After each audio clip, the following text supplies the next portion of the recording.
First, I'd like to say, we have tremendous respect for Coach Drew, for this Baylor program, and we know that's going to take our absolute best anytime we're playing against a Scott Drew coach team. And really fortunate, these two guys, our guys tonight, found a way to make enough plays. But I tip my hat to them, how hard they play. They 21 offensive rebounds. They're extremely physical, well-coached, good team.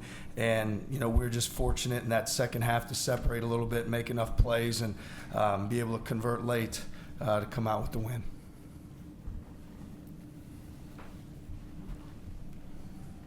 Josh, this game really felt like a kind of a grind all the way. I mean, is this what you guys come to expect in the Big 12? Yes, sir. I think we come to expect, every team really in this league is really good, so we're going to get everybody's best shot every night, and it's just on us to continue to stay together as a team and be resilient through all the hard trials that's going to come. TJ, kind of a fortune at the end of the first half to get the lead right there at the end, but then talk about just the second half, how the second half started. 14-1 run with 6 different guys scoring the baskets.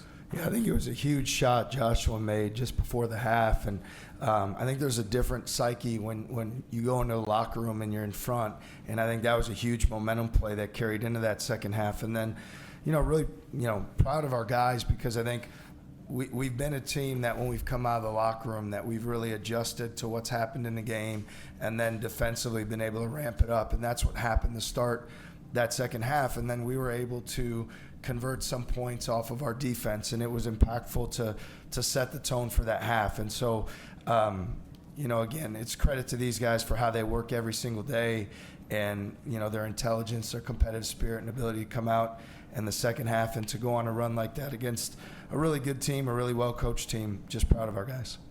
Josh, on that play before you hit the three, the coach was telling you how to slow it down, and you threw a pass at Millen Milovich almost didn't see. I don't think he saw it, and it hit him in the chest. Just talk about how that kind of kept everything together. It could have kind of fallen apart real quick right there. Yeah, I think I just got to do a better job being more calm in that moment, let him know that I'm passing it, or just keep it in and get to a set.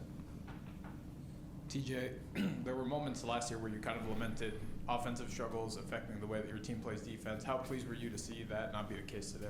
Yeah, no, it was tremendous. I think the mental toughness our guys displayed, there's certainly struggles offensively today, and it didn't impact our ability to guard, our focus, our toughness, and that's something you're going to have to continue to do. Look, there's going to be games where offense doesn't go your way, shots don't fall.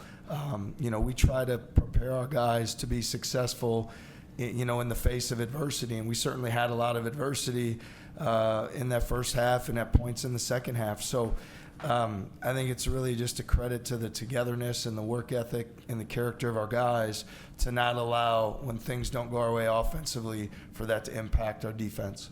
In the first half, when Tamin had those 2 quick fouls, how much of that attributed to your team's slow start offensively, just not having him on the floor to facilitate? Yeah, no, obviously you're talking about the guy who's, I'm taking over any point guard in America. Like, we got the best point guard in the country. We got the best big point guard in the country, both on our team. And those guys on the court are really important for us. And obviously not having Tamin out there quite as much in the first half impacted where the game was at. But, man, in that second half, the plays he made, the shots he made, it was amazing, especially when you have to bounce back when your normal routine and rhythm of a game is disrupted because of the fouls. So I trust him. I trust both these guys. And to a level of, he's got 2 fouls. A lot of coaches maybe would sit him for a longer period of time. I know how important he is to our team. We need him out there, and especially on the road. And he's extremely intelligent and can play in such a way very aggressively and not pick up that 3rd foul. And for Tamin, I think there was a point where Baylor Carr made his second 3 that gave them a 7-point lead. You guys called the timeout, and then you go on the run. What was kind of the key to jump-starting you guys and clawing back into the game? Definitely started defensively. They do a great job of crashing the boards. They had a ton of offensive rebounds. That's something that we need to work on, but credit to them. They got guards that crash, and they crash hard and get a lot of them. So they were able to do that, put us sort of on our heels on defense early, and they were able to knock some shots. But I think after that timeout, we came together and just focused on moving the ball offensively, trying to get to what we can get to, and just play confidently. Tamin, and then Coach, I know it's only a moment in the season, but you guys are 15-0 for the first time in school history. You have a 15-game winning streak, which is the most. What does that mean, especially for a guy that grew up in Ames? And just, Coach, obviously to start with that. Yeah, I would say, we take so much pride in our program and the great coaches, players, everybody that's done so much to elevate our program and put us in this position. We have a tremendous sense of gratitude for the opportunities we have in front of us each day, and I think these guys do such a great job at honoring all those who have come before us with the effort and the execution that they play with. So it's a great accomplishment. It's a credit to the young men and how they work, and hopefully something that the past Cyclones that have been on in this program and those that have invested can take tremendous pride in. Yeah, I mean, I've been a Cyclone all my life. Just got on the court 4 years ago, though. But so, I mean, watching all those teams growing up and just realizing that I have a chance right now to make a footprint for Iowa State and just the community of Ames and all of that, I never take it for granted. Tamin, why do you think this team is just so comfortable when adversity hits like it did today? I think it starts with the guys that have a lot of experience playing college basketball. A lot of the returners that we have, the 5 guys that returned from last year's team, we learned a lot.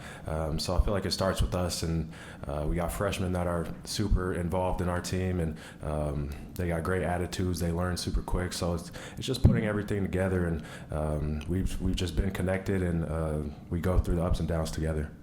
And then, TJ, there's been a lot of talk about James Najee and G League guys and pros from Europe coming over and playing in this game. What was your take on just, I guess, who should be allowed to play college basketball if they have professional experience? Yeah, look, I'm barely smart enough to coach our team, so when it comes down to what the rules should be and what everybody should do, I think for each coach they just need to look at what's best for their program and do what they think's best for their program. And it wouldn't be right for me to judge what anybody else does. I have a lot of respect for Coach Drew, and I know that anything he does is going to be in the best interest for their program. And for us, we're going to do the same thing and make the decisions best for us as we move forward. All right, thank you.